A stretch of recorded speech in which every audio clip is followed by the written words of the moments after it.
Friends नमस्कार, स्वागत करती हूँ आप सभी का। व्याकरण की जो महत्वपूर्ण किताबें हम सभी के पास लगभग होनी चाहिए। आपके सामने ये दिख रहा है आपको आधुनिक हिंदी व्याकरण रचना है, जो कि वासुदेव नंदन प्रसाद की, जो कि बेहद महत्वपूर्ण और प्रामाणिक पुस्तक है ये, क्योंकि अधिकांश सभी एग्ज़ाम में इसी पुस्तक से पूछा जाता है।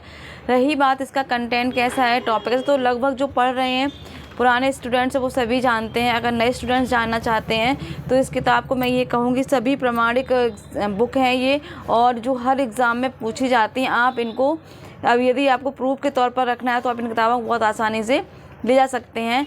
तो यहाँ पर किताब अच्छी है, प्रामाणिक है। सबसे अच्छी बात तो इसकी यही है, भाषा का स्वरूप। तो आपको पढ़ना कैसे, कि टॉपिक वाइज कैसे पढ़ना है। चीज़ों को एकदम से परेशान होकर मत पढ़िए, बहुत आराम से सोचिए कि मेरे सिलेबस में कौन कौन से टॉपिक और मुझे कौन कौन से पढ़ने, क्योंकि व्याकरण का लेवल ऐसा है जो कि हर एक एग्ज़ाम में पूछा जाता है। ये ज़रूरी नहीं है कि आप टीजीटी पीजीटी ही दे रहे केवल उसी के लिए पढ़ें। तो यहाँ पर हर एक टॉपिक आपको अपने सिलेबस के अकॉर्डिंग पढ़ना है। आप कोई भी एग्ज़ाम दे रहे हों हिंदी से संबंधित, यानी कि यूपीएससी है, पुलिस का है, तो सभी में व्याकरण तो पूछना ही पूछना है। मानक व्याकरण सभी का चलता है। तो यहाँ पर आपको पढ़ना है, हाथ में जाहिर सी बात है कि पेन पेंसिल लेके ही पढ़ना है। जहाँ चीज़ें आपको लग रही हैं कि कहाँ पे आपको रेखांकित करनी है चीज़ें, कहाँ क्या करना है, जिस तरह मैंने ये रेखांकित की हुई हैं, तो यहाँ पर आप देख सकते हैं। पढ़ने का एक तरीका भी होना चाहिए ताकि आप जो चीज़ें रेखांकित करते हैं उन पर आपकी तुरंत नज़र चली जाती है कि हाँ, मुझे ये चीज़ मैंने पॉइंट आउट किया है, तो मुझे यहाँ पर इसको देखना है। तो ये पुस्तक आप देख ही रहे हैं कि हिंदी भाषा संक्षिप्त परिचय, हिंदी का नामकरण, पूरा बहुत अच्छी से दिया हुआ किताब बेहद शानदार है, और ये किताब आपके पास होनी ही चाहिए। तो यहाँ पर ये पुस्तक अच्छे से आपके पास होनी चाहिए। देख सकते हैं आप, मैंने यहाँ पर टीजीटी 2021 में प्रश्न आया था, वो मैंने यहाँ पर पूरा बाकायदा मेंशन किया हुआ है। यहाँ पर देखिए, हालांकि ये बच्चन सिंह की आपकी किताब में भी मिल जाएगा और यहाँ पे भी दिया हुआ है। तो आप देख सकते हैं कि जब मैंने पढ़ा 21 का एग्ज़ाम देने के बाद, जब मैंने ये किताबें ली, उससे पहले मेरे पास कोई किताब नहीं थी, मैं पहले बता चुकी हूँ। 2021 का एग्ज़ाम देने के बाद मैंने किताबों को खोजना शुरू किया, और फिर मुझे लगा कि हाँ, मेरा गुजारा अब ऐसे गाइडों से या प्रैक्टिस सेट लगा कर केवल नहीं हो पाएगा। तो मैंने मूल किताबें लेना शुरू किया, और यही कहूँगी कि मूल किताबें भी आप वही लीजिए जो आपकी काम की है। मैंने बहुत सारी किताबें तो यूँ ही ले रखी है कि बस बहुत अच्छी है, बहुत अच्छी है, तो मैंने किताबों को ले लिया है। पर आप ये नहीं करेंगे, आप बस वही करेंगे जो आपके लिए बेहद महत्वपूर्ण है। तो आप केवल उन्हीं किताबों को लेंगे, उन्हीं किताबों को आप पढ़ेंगे। तो यहाँ पर ये किताब आपके पास होनी ही चाहिए। आप सभी इसके कंटेंट से परिचित होंगे। तो यहाँ पर इस तरीके से इसका दिया हुआ है कंटेंट।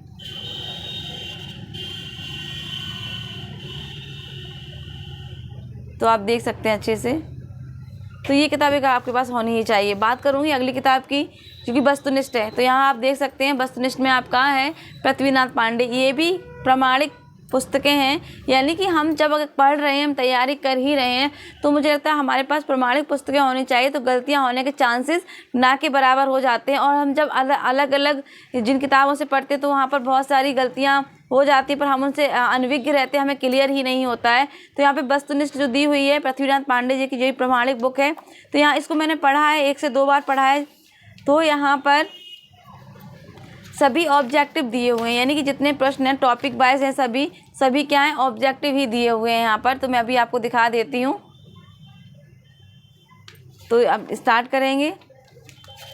यहाँ पर ये देखिए पूरा सिलेबस का टॉपिक सारा यहाँ से इस तरह से यहाँ पे थोड़ा सा बता दिया, शॉर्ट नोट्स हम इसको कह सकते हैं। फिर यहाँ थोड़ा सा बताने के बाद, शॉर्ट में बताने के बाद, फिर यहाँ पे इस तरीके से, फिर यहाँ तुरंत क्या दे दिया इन्होंने, वस्तुनिष्ठ प्रश्न उत्तर सहित। ठीक है, तो यहाँ पे बताने के साथ साथ क्या दिया इन्होंने, वस्तुनिष्ठ भी दे दी इस तरीके से। आप चाहें तो ले सकते हैं, किताब बहुत अच्छी। मुझे ये हमारे जो सीनियर हैं, जो कि मैं बताती हूँ कि सिलेक्टेड हैं आज, उन्होंने ही सजेशन दिया था कि इन किताबों को ले लो, तभी मैंने ये किताबें ली। तो इस तरीके से यहाँ पे वस्तुनिष्ठ दिए हुए हैं, फिर यहाँ पे ये आंसर की दी हुई है। तो आप इनको पढ़ के अच्छे से समझ सकते हैं। और हाँ, एक बात ये है कि इन किताबों से पढ़कर आपका व्याकरण का कभी कोई प्रश्न गलत नहीं होगा, क्योंकि ये प्रामाणिक बुकें हैं। जो भी एग्जामिनर क्वेश्चन है बनाएगा, तो जाहिर सी बात है कि प्रामाणिक बुक से एक प्रश्न उत्तर आएंगे। तो पढ़ना है, मेहनत करनी है, तो प्रामाणिक बुक को ही अपने पास रखें। तो मेरे समझ से आपके पास ये बुक होनी चाहिए। अगर मैं ये नहीं कहूँगी होनी ही चाहिए, मैं ये कहूँगी अगर आपके पास है या आपके आसपास कहीं आपको मिल जाती है तो आप इसको रख लीजिए। अदरवाइज़ आपको जो महत्वपूर्ण किताब है वो तो आपको ये लेनी है, ये किताब आपके पास होनी ही चाहिए। उसके बाद बात करूँगी, ये अगर है आपके पास ईजिली तो कोई समस्या नहीं है, बल्कि आप डाउनलोड भी कर सकते हैं।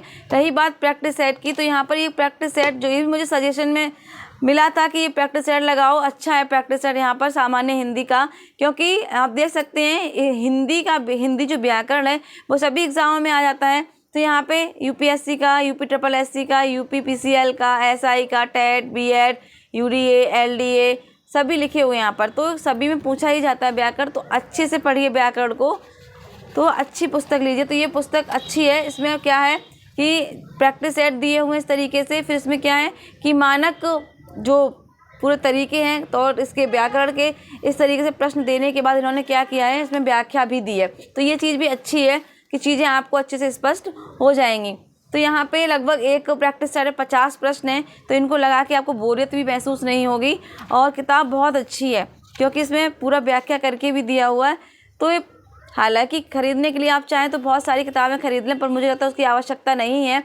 जितनी भी किताबें हैं आपके पास वर्तमान में अभी आप पढ़ रहे हो, आपको लग रहा है कि मेरे लिए सफिशिएंट है, तो आप उन्हीं से पढ़िए, पूरा ध्यान उन्हीं किताबों पर लगाइए बजाय भटकने के, क्योंकि बहुत ज़्यादा किताबें इकट्ठी करने का भी कोई मतलब नहीं है। ऑथेंटिक होनी चाहिए, भले ही आपके पास 2 किताबें हों, पर आपके पास प्रमाणिक किताबें, उनसे आप तैयारी कीजिए, ये आपके लिए बेहतर रहेगा। तो यही थी मेरे पास, बाकी किताबें तो बहुत हैं लेकिन मैं भटकाऊंगी नहीं, फिर आप लोग कहेंगे कि दुनिया भर किताबें उलझाल दिया, क्योंकि मैं जानती हूँ किताबें उलझने का कोई फ़ायदा नहीं है। जितनी ज़्यादा किताबें उतनी ज़्यादा टेंशन हो जाएगी, क्योंकि जो मैंने बेवकूफ़ियाँ की हैं, नादानियाँ की हैं, क्योंकि मुझे पता ही नहीं था, किसी ने गाइड ही नहीं किया, तो मैंने ऑथेंटिक बुक ना लेके पता नहीं कौन कौन सी बुक ले डाली, तो जो कि मुझे नहीं लेनी चाहिए थी। जब मुझे सही सजेशन मिला कि नहीं ये किताबें लो, प्रमाणिक होनी चाहिए, उनको आपको पढ़ना है, तब मैंने इन किताबों को रुक किया। फिर मैंने ये 21 में सारी किताबें ली, तो फिर मैं अभी इन्हीं को पढ़ रही हूँ।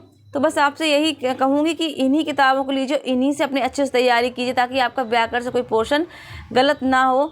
और रही बात इसकी कि जो स्पेशल अलंकार हैं, रस हैं, छंद हैं, उसकी भी मेरे पास एक स्पेशल किताब है, वो मैं आपको नेक्स्ट वीडियो में ज़रूर बताऊंगी। और अच्छी किताब है, वो मैंने जाके प्रयागराज से ही परचेज़ की थी, बाकी उसके बाद में नेक्स्ट वीडियो में करेंगे।